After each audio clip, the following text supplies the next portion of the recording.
Hello everyone. तो आज के इस वीडियो में मैं आपको बताने वाला हूं कि अगर आप भी ज़मीन खरीदना चाहते हैं तो आपको जो है इस प्रकार की ज़मीन कभी भी खरीदना नहीं चाहिए। अगर आप इस तरह की ज़मीन खरीदते हैं तो आप जो लाखों करोड़ों का पैसा जो आप लगाते हैं तो वो आपका पैसा यहाँ पर ख़त्म होने वाला है, आपका पैसा वो डूबने वाला है।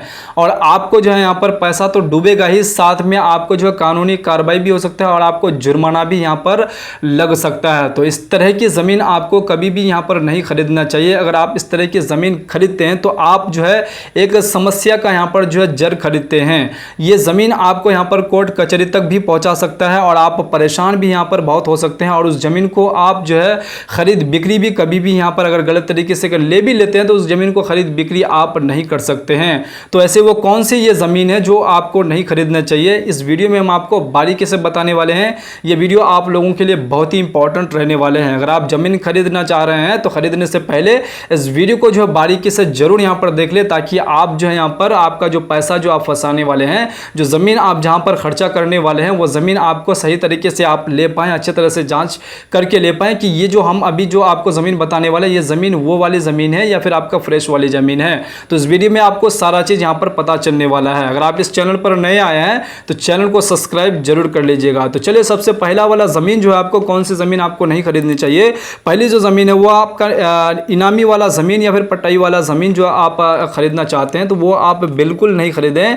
अगर आपको ये पता चल जाता है कि आपका जो है ये इनामी वाला और ये पट्टाई वाला जो आपका बट्टे वाला ज़मीन होते हैं, इनामी वाला और बट्टे वाला जो ज़मीन होते हैं, वो आपको बिल्कुल नहीं खरीदना चाहिए। अगर आप खरीदते हैं तो उसमें एक कंडीशन लगा हुआ होता है कि समय जो भी व्यक्ति यहाँ पर जिसके भी नाम से होता है उसमें एक समय सीमा रहता है कि आप इस समय सीमा के बीच में आप नहीं बेच सकते हैं। अगर आप मान के चले समय से पहले ही उस ज़मीन को बेच देते हैं तो उसका जो भी वो केवला या फिर सेल डीड जो भी डीड वगैरह करवाए होंगे तो वो डीड जो उसका मान्य नहीं होगा, उसका अवैध माना जाएगा। तो इस तरह की ज़मीन आपको बिल्कुल नहीं लेना चाहिए। इस तरह की ज़मीन से आपको लेने से बचना चाहिए, नहीं तो आपका पैसा यहाँ पर डूब सकता है। उसके बाद दूसरे तरह की जो ज़मीन है वो आपका वन विभाग की भूमि है, वन विभाग की ज़मीन है। अगर आप भी इस तरह की ज़मीन लेते हैं तो इस तरह की ज़मीन भी आप जो है यहाँ पर ले करके फंस सकते हैं। वन विभाग की ज़मीन आप जो है अपने निजी उपयोग के लिए जो है आप नहीं ले सकते हैं। इस प्रकार की ज़मीन पर प्रतिबंध लगा होता है सरकार की ओर से, और इस प्रकार की ज़मीन जो है आप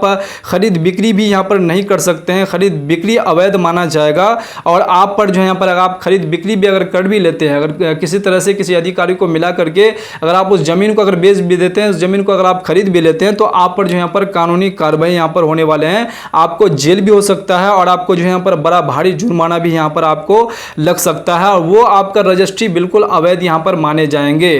तो अगर आप जो है यहाँ पर वन विभाग वाला अगर ज़मीन खरीदते हैं, अगर आपको ये चीज़ अगर मान के चलो आप जानबूझ के नहीं लेते हैं, आप गलती से भी अगर ले लेते हैं तो फिर भी आपको यहाँ पर जो है यहाँ पर जुर्माना लगेगा, आप पर जो है कानूनी कार्रवाई होने वाले हैं। तो इस तरह की ज़मीन लेने से पहले जो है आपको जो उस प्लॉट की जांच कर लेना आपको बेहद ज़रूरी है, नहीं तो आप जो है समस्या में आप पड़ सकते हैं। उसके बाद अगले जो ज़मीन है, अगला वाला जो ज़मीन है वो आपका सरकारी भूमि है, जिसमें आपका जो है स्कूल की ज़मीन होती है, तालाब या फिर चरागाह, अस्पताल की जो भूमि होती है या फिर सड़क जो है यहाँ पर सड़क वाली जो ज़मीन होती है, तो इस प्रकार की भी भूमि पर जो है सभी व्यक्ति का यहाँ पर अधिकार होता है। एक जो है ये जो ज़मीन होती है ये पब्लिक की प्रॉपर्टी होती है, इसमें किसी एक व्यक्ति जो है यहाँ पर दखल नहीं कर सकता, कोई एक व्यक्ति जो है यहाँ पर कब्जा नहीं कर सकता, कोई एक व्यक्ति इसे बेच नहीं सकता। अगर वो अगर दे भी देता है तो उसमें जो यहाँ पर अवैध माना जाएगा, उस पर कानूनी कार्रवाई यहाँ पर होने वाले हैं। अगर आप खरीदते हैं तो आपका जो है यहाँ पर पैसा डूबने, अगर सड़क की ज़मीन आपका अगर कोई व्यक्ति अगर बेच देते हैं, तालाब की अगर ज़मीन बेच देते हैं, स्कूल की ज़मीन अगर बेच देते हैं, या फिर आपका जो है यहाँ पर स्कूल की ज़मीन हो या सड़क की ज़मीन हो या फिर अस्पताल की ज़मीन, अगर इस तरह की ज़मीन अगर आपको बेच देते हैं और आप ले लेते हैं तो आप पर कानूनी कार्रवाई यहाँ पर होने वाले हैं और आपको जो जुर्माना भी लगेगा और आपका जो पैसा आप दे करके खरीदें वो भी पैसा आपका यहाँ पर बर्बाद होने वाले हैं। तो इससे पहले आपको जांच कर लेना बेहद ज़रूरी हो जाता है। उसके बाद अगला जो आपका यहाँ पर ज़मीन है वो वक्फ बोर्ड की संपत्ति, वक्फ बोर्ड की वो ज़मीन है। अब वक्फ बोर्ड की ज़मीन जो है जिसमें मस्जिद, मदरसा और कब्रिस्तान होते हैं।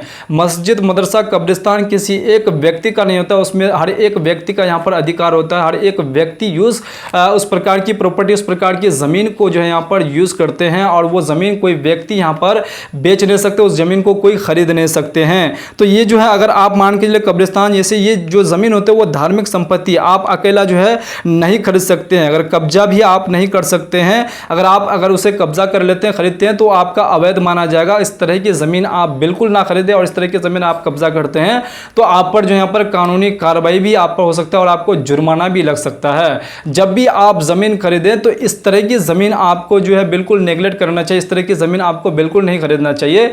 अगर आप इस तरह की ज़मीन अगर खरीद लेते हैं, खरीद करके अगर घर बना देते हैं तो उसमें अगर कभी भी अगर सर्वे उस ज़मीन का होंगे तो आपको यहाँ पर बहुत भारी नुकसान यहाँ पर उठाना पड़ सकता है। अगर आप घर बनाकर भी अगर बैठे हुए हैं तो आपका घर को भी यहाँ पर तोड़वा सकता है, उस घर को भी आपको तोड़ना पड़ सकता है। तो अगर कोई व्यक्ति अगर आपको यहाँ पर गलत तरीके से अगर उस ज़मीन इस प्रकार की ज़मीन आपको अगर बेच देते हैं तो आपको बिल्कुल नहीं लेना चाहिए। आपको जो है ज़मीन लेने से पहले आपको जो है उस खाता खेसरा जो आपको जो प्लॉट नंबर होता है वो प्लॉट नंबर आपको चेक कर लेना बेहद ज़रूरी है। नक्शा से आपको पहले चेक कर लेना चाहिए कि ये जो सड़क है कि ये आपका यहाँ पर नदी है या फिर आपका तालाब है या फिर मस्जिद है या फिर मदरसा है।